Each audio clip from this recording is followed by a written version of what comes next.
இன்னைக்கு நம்ம பார்க்க போறது உங்கள பயங்கரமா மோட்டிவேட் பண்ணக்கூடிய ரியல் லைஃப் ஸ்டோரி. அந்த காலத்துலலாம் பிளாக் பீப்பிள்ஸ ரொம்பவே கீழ தான் பார்ப்பாங்க இந்த ஒயிட் பீப்பிள்ஸ். இத எப்படியாவது மாத்தணும். வெள்ளைக்காரங்களுக்கு ஈக்குவலா நம்மளும் ஒரு பேங்கர் ஆகணும்னு நம்ம படத்தோட ஹீரோ நினைக்கிறான். பேங்கோட வாசல் வரைக்கும் கூட பிளாக் பீப்பிள்ஸ விட மாட்டாங்க.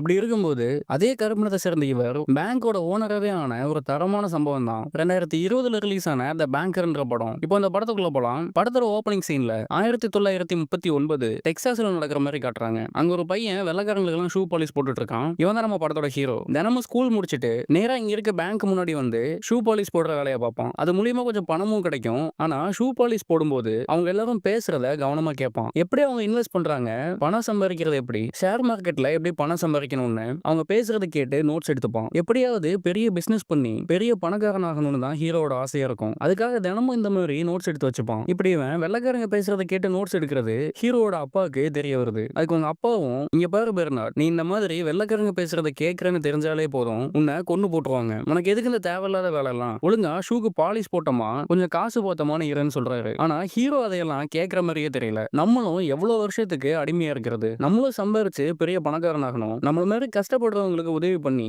அவங்களையும் நல்ல நிலைமைக்கு கொண்டு வரணும், இதுதான் என்னோட லட்சியம்னு சொல்றான். ஹீரோவோட ஆர்வத்தை பார்த்து அவனோட அப்பாவுக்கும் பெருமையா இருக்கு. இருந்தாலும் நம்மள அவங்க வளர விட மாட்டாங்க, பணம் சம்பாதிக்க விடவே மாட்டாங்கன்னு சொல்றாரு. அதுக்கு ஹீரோவும், இங்க முடியாதுதான், ஆனா நான் பெரியவன் ஆனதும் லாஸ் ஏஞ்சல்ஸ்க்கு போய் பிசினஸ் ஸ்டார்ட் பண்ண போறேன்னு சொல்றான். அப்படியே கொஞ்சம் வருஷம் போகுது. இப்ப ஹீரோ பெரியவன் ஆயிட்டான், கல்யாணம் ஆகி ஒரு குழந்தையும் இருக்கு. டெக்சாஸ்ல சின்னதா ஒரு பிசினஸ் பண்ணி கொஞ்சம் வருமானம் வருது. அதை வச்சு லாஸ் ஏஞ்சலஸ்ல ரியல் எஸ்டேட் பிசினஸ் பண்ணலான்னு சொல்லி குடும்பத்தோட கிளம்பி லாஸ் ஏஞ்சலஸ் வரான். ஹீரோக்கு சின்ன வயசுல இருந்தே லாஸ் ஏஞ்சலஸ்ல போய் பிசினஸ் பண்ணணும்னு தான் லட்சியமா இருந்திருக்கும். இப்போ லாஸ் ஏஞ்சலஸ் வந்து ஹீரோவோட மாமனார் வீட்டுல தங்குறாங்க. அப்போ நைட்டு சாப்பிட்டுட்டு இருக்கும்போது ஹீரோயினோட அப்பா ஹீரோவை பார்த்து, எனக்கு தெரிஞ்ச ஒரு கம்பெனில உங்களோட வேலைக்காக சொல்லியிருக்கேன், நாளைக்கு அங்க போங்க, கை நிறைய சம்பளம் கிடைக்கும்னு சொல்றாரு. ஆனா ஹீரோவோட ஆசையே இங்க ரியல் எஸ்டேட் பிசினஸ் பண்றதுதான். இங்க பிசினஸ் பண்றதெல்லாம் அவ்வளவு ஈஸி இல்ல. இவ்வளவு நாள் டெக்சாஸ்ல இருந்தீங்க, அங்க பிசினஸ் பண்ணி கொஞ்சம் பணம் சேர்த்திருக்கீங்க. ஆனா இது லாஸ் ஏஞ்சலஸ், இங்க நம்ம பிசினஸ் பண்றதெல்லாம் நடக்காத விஷயம்னு சொல்றாரு. அதுக்கு ஹீரோவும், நான் உங்க வீட்டுல தங்கி இருக்கேன், அதுக்கான வாடகையை மாசம் மாசம் கரெக்டா கொடுத்துருவேன், வேணும்னா 3 மாச வாடகையை அட்வான்ஸா கூட கொடுக்குறேன், நான் என்ன பண்ணணும் எப்படி இருக்கணும்னு நீங்க முடிவு பண்ணாதீங்கன்னு சொல்லிட்டு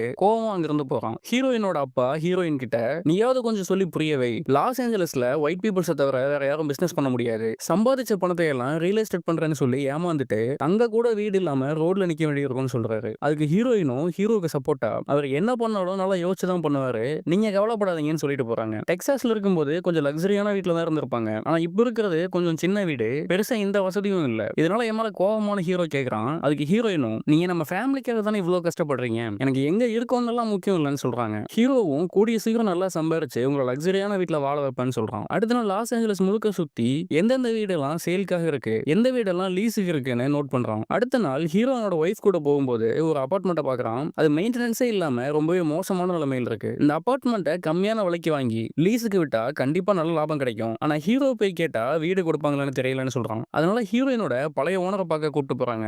இவரோட பேரு ஜோ, இந்த ஊர்ல பெரிய பணக்காரர், நம்ம கம்யூனிட்டி ஆளுங்களுக்கு கண்டிப்பா ஹெல்ப் பண்ணுவாருன்னு சொல்றாங்க. ஆனா அவரோ சுத்தி பொண்ணுங்களை உட்கார வச்சுட்டு பிளே பாய் மாதிரி உட்கார்ந்துருக்காரு. அதை பார்த்ததுமே கண்டிப்பா நம்ம பிசினஸ்க்கு செட் ஆக மாட்டான்னு சொல்லிட்டு எதுவுமே கேட்காம அங்கிருந்து வெளியில வந்துடுறான். ஹீரோயின் போட்டு கிளி கிளின்னு கிளிக்கிறாங்க.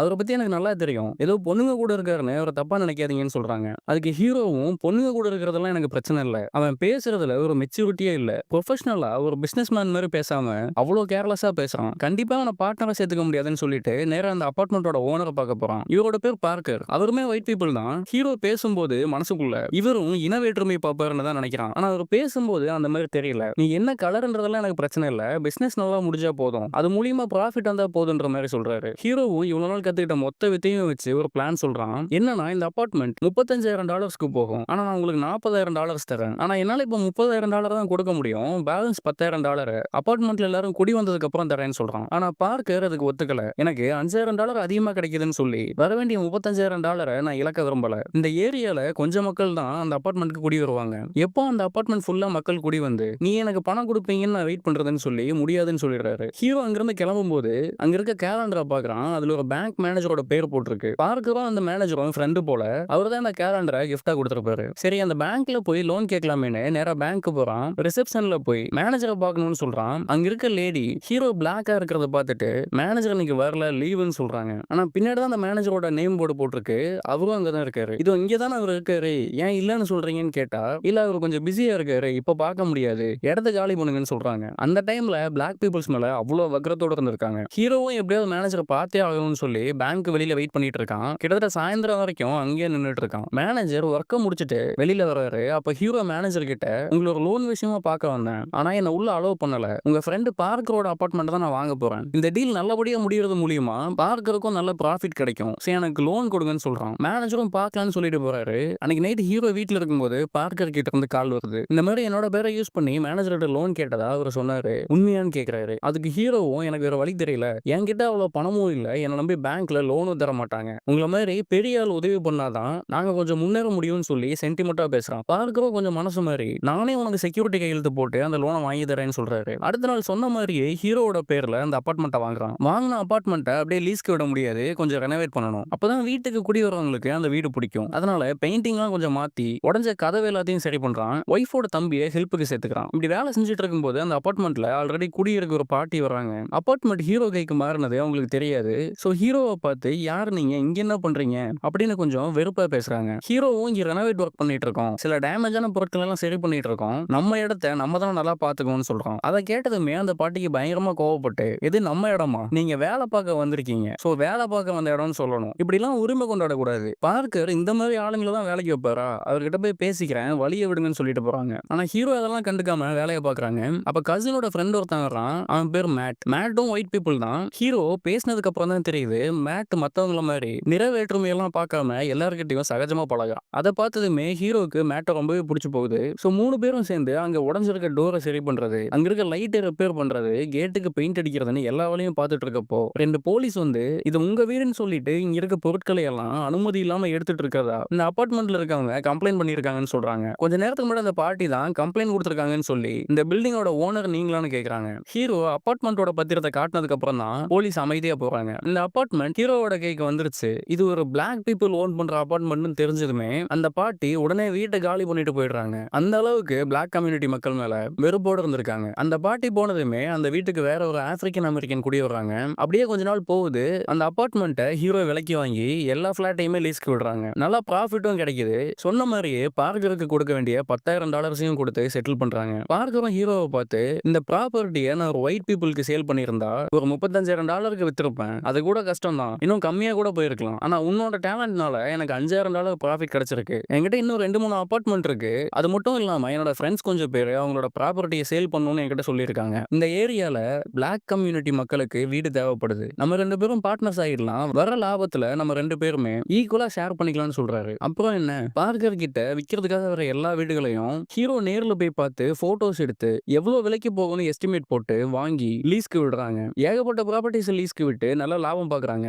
இப்ப ஹீரோ சொந்தமா ஒரு வீடே வாங்கி குடி வர்றாங்க. லைஃப் நல்லாவே போகுது. அப்பதான் ஹீரோக்கு தூக்கி வரை போடுற மாதிரி ஒரு விஷயம் நடக்குது. என்னன்னா பார்க்கர் உடம்பு சரியில்லாம இறந்து போறாரு. இவ்வளவு நாள் பார்க்கர் மூலியமா தான் ஹீரோவோட பிசினஸ் எல்லாம் நடந்துட்டு இருந்திருக்கும். ஏன்னா ஒயிட் பீப்புள்ஸ் யாருமே பிளாக் பீப்புள்ஸ் கூட பிசினஸ் வச்சுக்க மாட்டாங்க. ஏதாச்சும் ப்ராப்பர்ட்டி விற்கணும் வாங்கணும்னு நினைச்சா கூட அவங்க கம்யூனிட்டிக்குள்ள தான் கான்டாக்ட் வச்சுப்பாங்க. இவ்வளவு நாள் ப்ராப்பர்ட்டி விற்கிறவங்களுக்கும் ஹீரோக்கும் நடுவுல பார்க்கர் ஒரு மிடில் மேனா இருந்தாரு. இப்ப பார்க்கர் இல்லாததுனால மொத்த கண்ட்ரோலும் பார்க்கரோட ஒய்ஃபுக்கு போகுது. அவங்களுக்கு பிளாக் பீப்புள்ஸ்னாலே சுத்தமா பிடிக்காது. ஒரு லாயரை வச்சு ஹீரோக்கு செட்டில்மெண்ட் பண்ணணும்னு சொல்லி வர சொல்றாங்க. ஹீரோவும் பார்க்கரும் ஈக்குவல் ஷேர்னு சொல்லி தான் டீல் போட்டிருப்பாங்க. ஆனா இப்ப ரொம்பவே சின்ன பெர்சன்டேஜ் தான் தராங்க.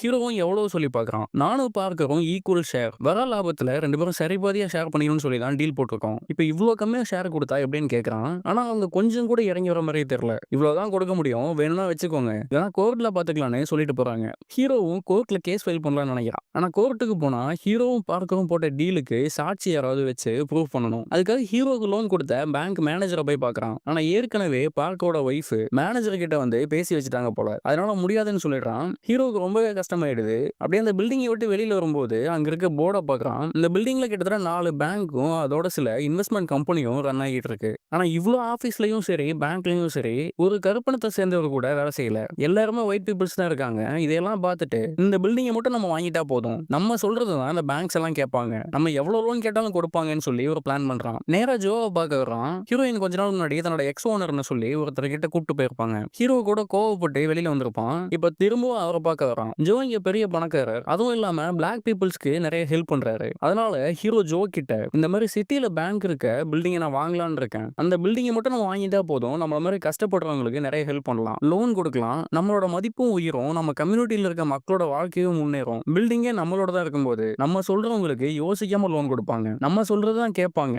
கருப்பா வெள்ளையான்லாம் பார்க்க மாட்டாங்க. இதை என்னால தனியா பண்ண முடியாது. ஒரு பார்ட்னர் வேணும். நீங்க என் கூட பார்ட்னரா சேர்ந்துக்க முடியுமான்னு கேட்கறான். அப்ப ஜோவும் என்ன விளையாடுறியா? நம்மள மாதிரி ஆளுங்க இங்க ஒரு சின்ன இடம் கூட வாங்க முடியாது. நீ என்னன்னா அவ்வளவு பெரிய பில்டிங் வாங்கணும்னு சொல்ற? இதுக்கெல்லாம் வாய்ப்பே இல்லைன்னு சொல்றாரு. அதுக்கு ஹீரோவும் உங்களுக்கு பார்ட்னர் ஆகிறதுக்கு ஓகேவா இல்லையான்னு மட்டும் சொல்லுங்க. மத்த பிளான் எல்லாம் நான் பாத்துக்கிறேன்னு சொல்றான். நம்ம கம்யூனிட்டி பீப்புள்ஸ்க்கு நல்லது நடக்குதுன்னா கண்டிப்பா நான் அவங்க கூட பார்ட்னரா ஜாயின் பண்றேன்னு சொல்றாரு. ஹீரோ இப்போ பயங்கரமான பிளான் ஒன்னு சொல்றான். ஹீரோ கிட்டயும் ஜோ கிட்டயும் எவ்வளவுதான் பணம் இருந்தாலும் இவங்களால நேரடியா ஒரு ப்ராப்பர்ட்டியை வாங்க முடியாது. ஏன்னா இவங்க பிளாக் பீப்புள்ன்றதால ஒயிட் பீப்புள்ஸ் இவங்க கூட பிசினஸ் வச்சுக்க மாட்டாங்க. ஸோ இன்னொரு வெள்ளைக்காரனை வச்சு தான் இவங்க இந்த பேங்க் பில்டிங்கை வாங்க முடியும். அதுக்காக என்ன பண்றாங்கன்னா மேட்டை வச்சு டீல் பேச சொல்றாங்க. அதை கேட்டதுமே மேட்டுக்கு அள்ளு விடுது. எது நான் டீல் பேசணுமான்னு பயப்படுறான். இப்போ பிசினஸ் பேசுறதுனா நேரா போய் உங்க பில்டிங்கை நான் வாங்கிக்கிறேன்னு சொன்னா கண்டிப்பா கொடுக்க மாட்டாங்க. அதனால அந்த பில்டிங்கோட ஓனரோட டெய்லி ரொட்டீன் என்னன்னு தெரிஞ்சுக்கிட்டு அவர் போற இடத்துக்கெல்லாம் போய் பழகி அதுக்கப்புறம் கேட்கணும்னு பிளான் பண்றாங்க.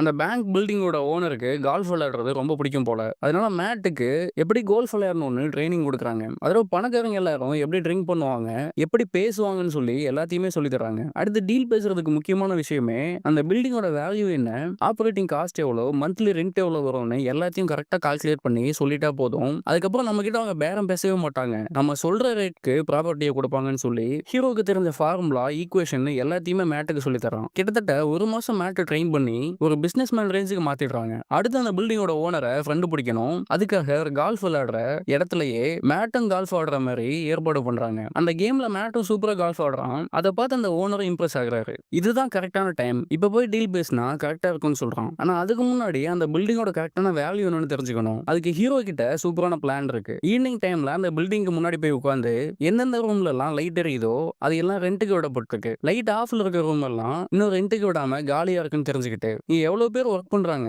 மெயின்டெனன்ஸ் காஸ்ட் என்னன்னு எல்லாத்தையும் கெஸ் பண்ணி கால்குலேஷன் போட்டு ஒரு அமௌண்ட்டை சொல்றான். ஆனா இந்த அமௌண்ட்டுக்கு பில்டிங்கை கொடுங்கன்னு கேட்டா கண்டிப்பா முடியாதுன்னு சொல்லுவாங்க, பேரம் பேசுவாங்க.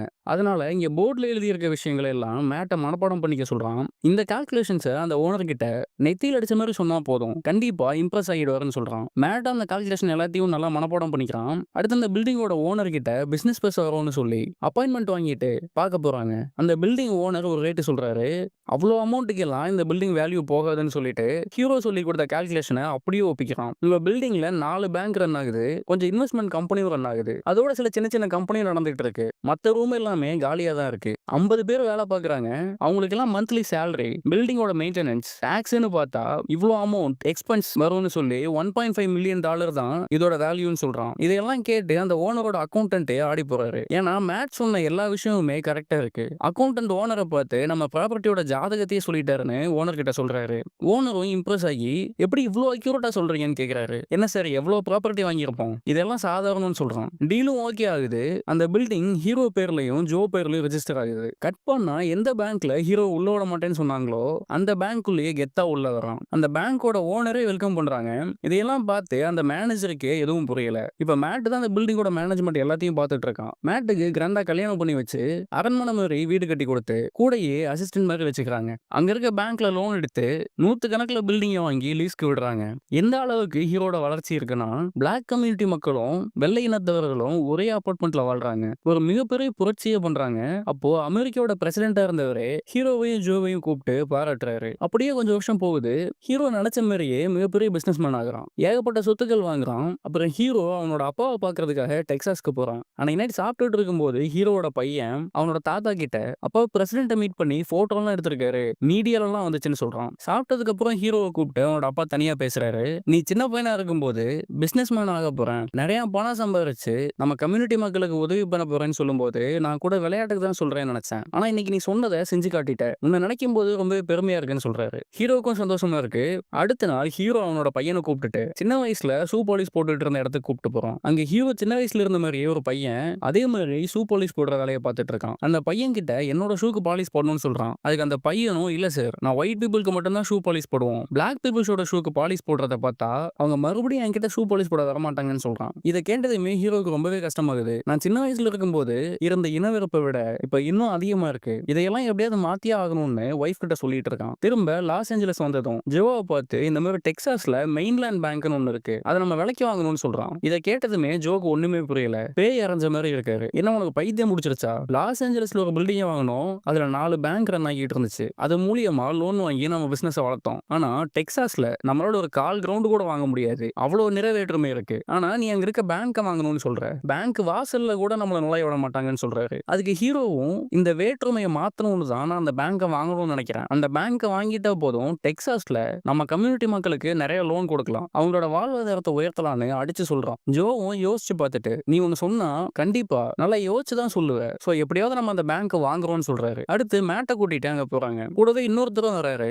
இவர் யாருன்னா ஹீரோக்கு எப்படி மேட் ஃப்ரெண்டோ அதே மாதிரி ஜோக்கு இவர் ஃப்ரெண்டா இருக்காரு. இவங்க 2 பேரையும் டீல் பேசுறதுக்காக அனுப்பி வைக்கிறாங்க. இதுக்கு முன்னாடி எப்படி லாஸ் ஏஞ்சலஸ்ல பேங்க வாங்கினாங்களோ அதே மாதிரி பக்காவா பிளான் போட்டு இந்த டீலையும் முடிக்கிறாங்க. ஆனா அந்த பேங்கோட ஓனருக்கு ஒரு பையன் இருப்பான், அவனோட பேரு ஃப்ளோரன்ஸ். இந்த பேங்கோட வரவு செலவு அதோட லோன் கொடுக்கறது எல்லாத்தையும் ஃப்ளோரன்ஸ் தான் பார்த்துப்பான். அதுக்காக 20% ஷேர் அவனுக்கு கொடுக்கணும்னு அந்த பேங்கோட ஓனர் கண்டிஷன் போட்டிருப்பாரு. அதுக்கு ஓகேன்னு சொல்லி அந்த பேங்கை வாங்குறாங்க. அடுத்து அங்க இருக்க பிளாக் பீப்புள்ஸ்க்கு எல்லாம் தாறுமாறா லோன் கொடுக்குறாங்க. படிக்கிறதுக்கு, கடை வைக்கிறதுக்குன்னு எல்லாத்துக்குமே லோன் தராங்க. இதனால ஒயிட் பீப்புள்ஸ்க்கு ஈக்குவலா பிளாக் பீப்புள்ஸும் சொசைட்டில முன்னேறி வர்றாங்க. அப்போ ஃப்ளோரன்ஸ்க்கு ஒரு டவுட் வருது.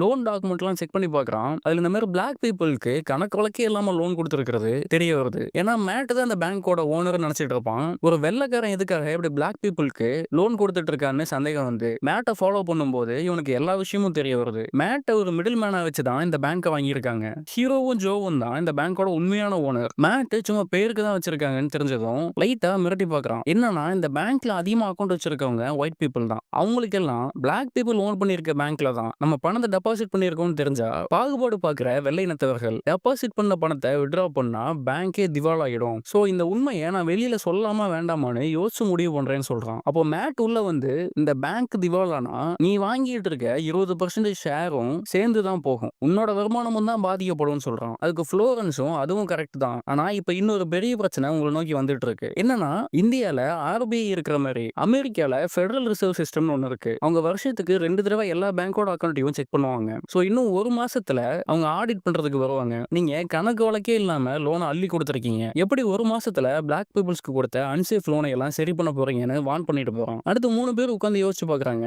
ஃபெடரல் ரிசர்வ் சிஸ்டம்ல இருந்து வந்தா கண்டிப்பா நம்ம கொடுத்த அன்சேஃப் லோன் எல்லாமே நமக்கு பிரச்சனை தான். சோ என்ன பண்ணலாம்னு யோசிக்கும் போது மேட் ஒரு ஐடியா சொல்றான். இந்த ஊர்லயே இருக்க இன்னொரு சின்ன பேங்கை விலைக்கு வாங்கி மெயின்லேண்ட் பேங்க் மூலியமா கொடுத்த அன்சேஃப் லோன் எல்லாத்தையுமே அந்த சின்ன பேங்க்ல இருந்து கொடுத்த மாதிரி செட் பண்ணிட்டா போதும், நம்ம சேஃப் ஆயிடலாம்னு சொல்றான். ஆனா இப்ப வாங்க போற பேங்கை நான் பாத்துக்கிறேன்னு சொல்றான். இப்பதான் மேட் கொஞ்சம் சுயநலமா யோசிக்கிறான். ஜோவும் கோவப்பட்டு நாங்க லட்சக்கணக்கில் பணத்தை போட்டு பேங்கை வாங்குவோம், ஆனா அதோட கணக்கு வழக்கு எல்லாத்தையுமே நீ பாத்துப்பியான்னு கேக்குறாரு. அதுக்கு மேட்டும் இங்க பாருங்க ஜோ, நான் ரொம்ப நாளா உங்களுக்கு கீழே வேலை பார்த்துட்டு இருக்கேன், எவ்வளவு நாள் தான் இப்படி இருக்க முடியும், எனக்கும் கல்யாணம் ஆயிருச்சு, எனக்கும் உங்களை மாதிரி ஆகணும்னு ஆசை இருக்காதான்னு சொல்றான். ஹீரோவும் சரி நீ அந்த பேங்கை பாத்துக்கோ, வர லாபத்துல 3 பேரும் சரிபாதியா பிரிச்சுக்கலாம், ஆனா உன்னோட பேங்க் மூலியமா லோன் கொடுக்கும்போது நல்லா செக் பண்ணி தான் கொடுக்கணும், எந்த பிரச்சனையும் வரக்கூடாதுன்னு சொல்றாங்க. கொஞ்ச நாள் பேங்கை நல்லாவே நடத்துறான். ஆனா லோன் கொடுக்கும்போது ஒரு லாயரை வச்சு பேக்ரவுண்ட் வெரிஃபை பண்ணி தான் லோன் கொடுப்பாங்க. ஹீரோக்கும் ஜோக்கும் தெரிஞ்ச ஒரு லாயர் கிட்ட தான் இந்த பொறுப்பை கொடுத்திருப்பாங்க. ஆனா மேட்டோ எதுக்காக இவங்க சொல்றதை கேட்கணும், நமக்குன்னு ஒரு லாயரை ஹையர் பண்ணிக்கலாம்னு சொல்லி மெயின்லேண்ட் பேங்க்ல ஃப்ளோரன்ஸ் தான்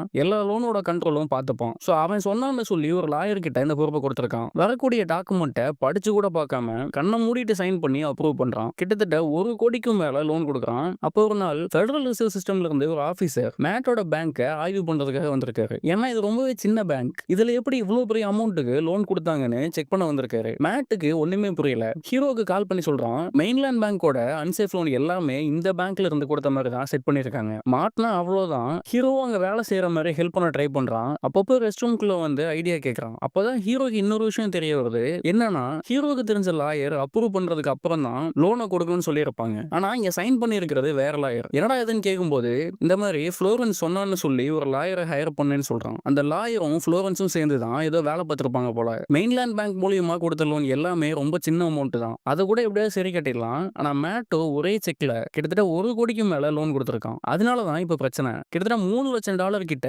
கையிலிருந்து பணத்தை போட்டா மட்டும்தான் இவங்க இந்த பிரச்சனையில இருந்து வெளியில வர முடியும். ஜோ ரொம்பவே கோவப்படுறாரு. லோன் கொடுக்கும்போது நல்லா செக் பண்ணி தானே கொடுக்க சொல்லியிருக்கோம், ஏன்டா அப்படி கேர்லெஸ்ஸா இருந்தேன்னு சொல்லி கோவப்படுறாரு. ஃப்ளோரன்ஸ் சொன்னான்னு நம்பி தான் லாயரை வேலைக்கு வச்சேன், அவர் தான் எல்லா டாக்குமெண்ட் அக்கௌண்ட்டையும் செக் பண்ணாருன்னு சொல்றான். ஹீரோவுக்கும் செம கோவம் வருது. அவனை எப்படா சான்ஸ் கிடைக்கும், நம்மள முடிச்சு வரலான்னு பார்த்துட்டு இருக்கான். நீ என்னடானா அவன் சொன்ன ஆள நம்பி அப்ரூவ் பண்ணியிருக்கேன்னு சொல்றாரு. அப்புறம் பேங்க் செக் பண்ண வந்தவரும் உங்களுக்கு 2 நாள் டைம் தரேன், அதுக்குள்ள இந்த ஷார்டேஜான அமௌண்ட்டை சரி பண்ண பாருங்கன்னு சொல்லிட்டு போறாரு. மேட்டுக்கு மனசே இல்ல, நம்ம பண்ண தப்புனால தான் இப்ப $3,00,000 இவங்களுக்கு லாஸ் ஆகுதுன்னு நினைச்சு ஃபீல் பண்றான். இந்த பேங்க்ல உள்ள லோன் இஷ்யூ எல்லாத்தையுமே சரி பண்ணி இந்த சின்ன பேங்கை சேல் பண்ணிடலான்னு ஹீரோ சொல்றான். ஜோக்கு இது சரின்னு படுது. நான் மேட்டுக்கு இதுல உடன்பாடு இல்ல. அதனால என்ன பண்றான்னா அடுத்த நாள் மெயின்லேண்ட் பேங்க்கு போய் $3,00,000 அன்சேஃப் லோனா எடுத்து இந்த சின்ன பேங்க்ல டெபாசிட் பண்ணிட்டா பிரச்சனையில இருந்து வெளியில வந்துடலான்னு பேங்க்கு போறான். இந்த விஷயம் தெரிஞ்சு ஹீரோவும் ஜோவும் தெரிச்சு ஓடி வராங்க. நம்ம தான் இந்த சின்ன பேங்கை வித்துறலாம்னு முடிவு பண்ணிட்டோம்ல, எதுக்காக இப்படி முட்டாள்தனமா பண்ணிட்டு இருக்கேன்னு கோவப்படுறாங்க. சரி எல்லா அக்கௌண்ட்டையும் எடு, எப்படியாவது சரி பண்ணிடலான்னு முயற்சி பண்ணும்போது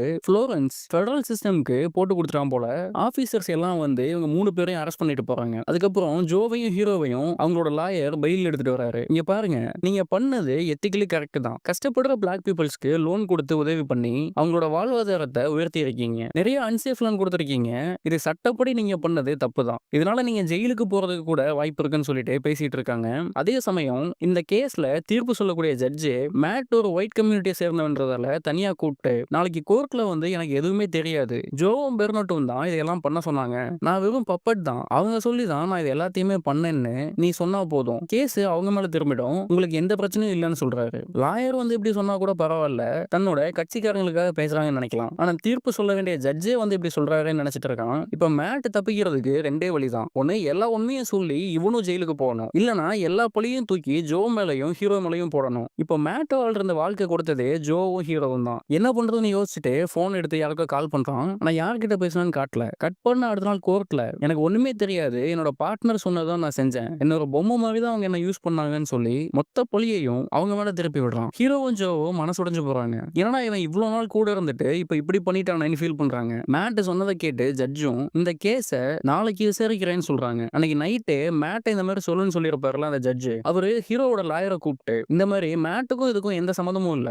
எல்லா தப்பும் நாங்க தான் பண்ணோம்னு சொல்லி நீங்களே ஒத்துக்கோங்க, அப்பதான் உங்களோட தண்டனையை கொஞ்சமாவது குறைக்க முடியும்னு பிரெயின் வாஷ் பண்றாரு. அடுத்த நாள் ஹீரோ கோர்ட்ல வாக்குமூலம் கொடுக்கணும். ஹீரோ என்ன சொல்ல போறான்னு எல்லாருமே பார்த்துட்டு இருக்காங்க. அப்ப ஹீரோ ரொம்பவே எமோஷனலா பேசுறான். எங்களை மாதிரி பிளாக் கம்யூனிட்டி சேர்ந்த மக்களுக்கு எந்த உரிமையும் கிடையாது, என்கிட்ட நிறைய பணம் இருந்துச்சு, ஆனா என்னோட சொந்த பணத்தை வச்சு கூட என்னால எதுவுமே பண்ண முடியல, நாங்க சும்மா பேரளவுல தான் இந்த நாட்டோட சிட்டிசன் சொல்லி இருக்கோம், எதுக்காக இந்த சட்டம் கவர்மெண்ட்னு இவ்வளவு நாள் ஹீரோவுக்கு நடந்த அவமானங்கள் கஷ்டங்கள்னு எல்லாத்தையுமே ஆதங்கத்தோட வெளியில கொட்டுறான். ஜட்ஜும் கோவப்பட்டு போதும் இதுக்கு மேல எதுவுமே பேசக்கூடாதுன்னு சொல்றாரு. ஆனா ஹீரோ விடுற மாதிரி இல்ல, எப்படியானதுக்கு ஜெயில போட்டுருவீங்க, ஆனா இது எல்லாம் மக்களுக்கு தெரியணும்னு சொல்லி மனசுல இருந்த எல்லாத்தையுமே சொல்றான். அதுக்கப்புறம் அங்கிருந்த ஜட்ஜ் எல்லாரும் பேசி முடிவு பண்ணி இந்த கேஸ்ல உள்ள ஆதாரம் எல்லாமே உங்களுக்கு எதிராக தான் இருக்குன்னு சொல்லி ஹீரோவையும் ஜோவையும் 3 வருஷம் ஜெயில் தண்டனைன்னு சொல்லி தீர்ப்பு சொல்றாங்க. அதோட இவங்களோட சொத்துக்கள் எல்லாத்தையுமே கவர்மெண்ட் எடுத்துக்கும்னு சொல்லிடுறாங்க.